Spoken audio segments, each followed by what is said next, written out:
75 വാക്ക് Malayalam short hand. അനന്തവും അജ്ഞാതവും അവർണ്ണനീയവും ആണ് ഈ പ്രപഞ്ചം എന്ന് കവികൾ പാടിയിട്ടുണ്ട്. ലക്ഷോപലക്ഷം തരം ജീവജാലങ്ങൾ അധിവസിക്കുന്ന ഭൂമി വിശാലമായ പ്രപഞ്ചത്തിലെ ഒരു ഘടകം മാത്രമാണ്.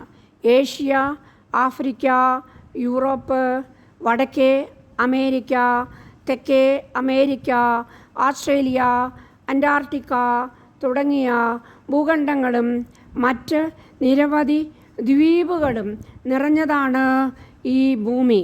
മനുഷ്യൻ ഉൾപ്പെടെയുള്ള നിരവധി ജീവജാലങ്ങൾക്ക് ഇത് അവകാശപ്പെട്ടിരിക്കുന്നു. എന്നാൽ അവയുടെ ആധിപത്യം കൈക്കലാക്കിയിരിക്കുന്നത് മനുഷ്യനാണ്.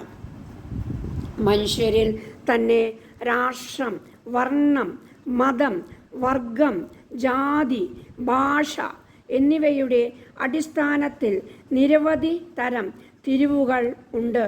മാനവ ശാസ്ത്രപ്രകാരം ഹൈമറ്റിക്, സെമറ്റിക്, ഇന്തോ യൂറോപ്യൻ എന്നിങ്ങനെ 3 വർഗത്തിൽ പെട്ടവരാണ് ലോകജനത.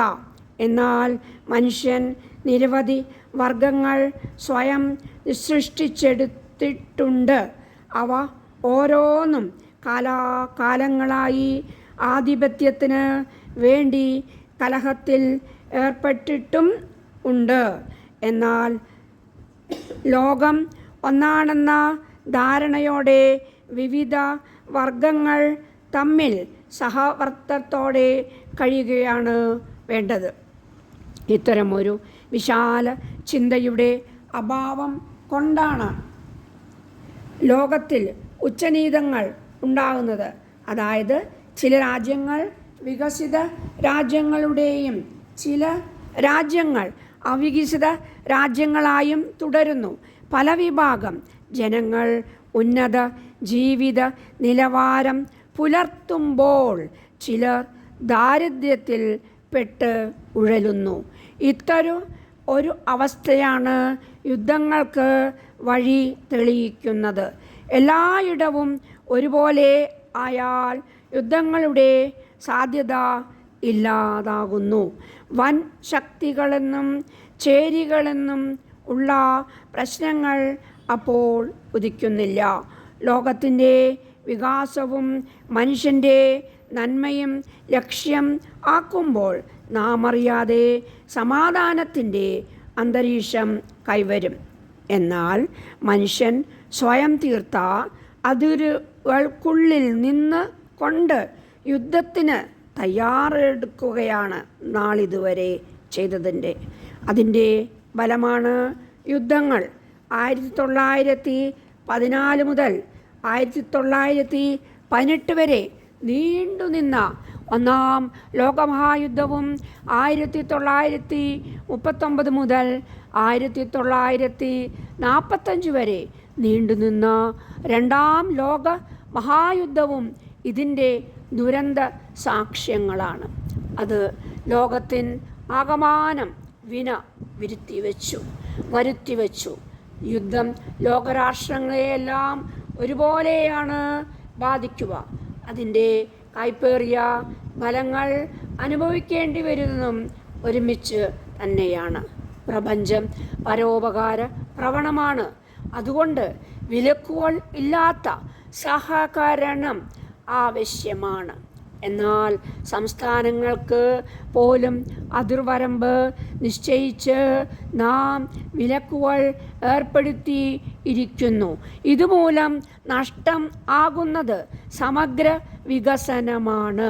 പരസ്പരം വിട്ടുവീഴ്ച മനോഭാവത്തോടെ പ്രവർത്തിച്ചാലേ ലോകത്തിന് ഒരുമിച്ച് വികാസം നേടാൻ കഴിയൂ.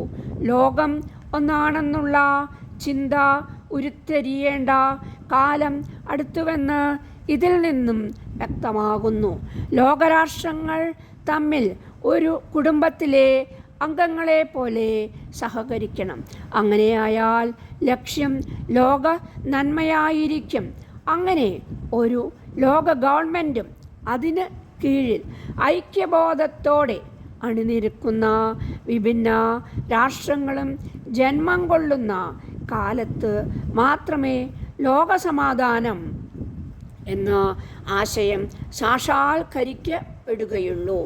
ഇക്കാര്യം ഭാരതീയ ചിന്തകർ പണ്ടുമുതലേ വ്യക്തമാക്കിയിട്ടുണ്ട്. വസുദൈവ കുടുംബകം എന്ന് പഠിപ്പിച്ചവയാണ് നമ്മുടെ ഉപനിഷത്തുകൾ.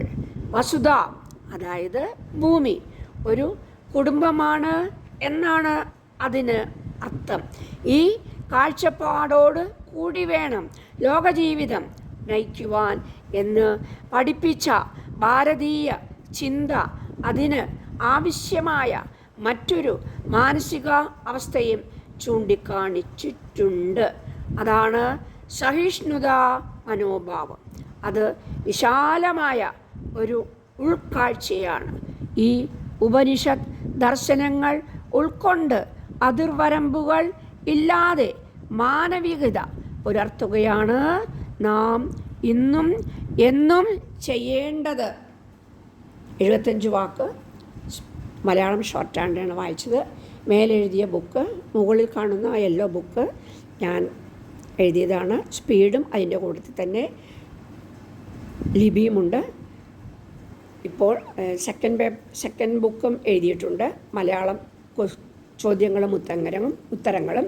അതുകൂടാതെ ഇപ്പോൾ മൂന്നാമത്തെ ചോദ്യപേപ്പറായ ലെറ്റർ, മെമ്മോ, അങ്ങനെ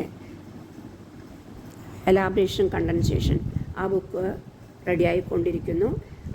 സർക്കുലർ, വിജ്ഞാപനം, അങ്ങനെ ഓരോന്നും ആവശ്യമുള്ളവർ കോൺടാക്റ്റ് ചെയ്യുക. പുസ്തകം സ്പീഡ് പോസ്റ്റ് വഴി അയച്ചു തരുന്നതാണ്. എൻ്റെ മൊബൈൽ നമ്പർ ഡിസ്ക്രിപ്ഷൻ ബോക്സിൽ എഴുതിയിട്ടുണ്ട്.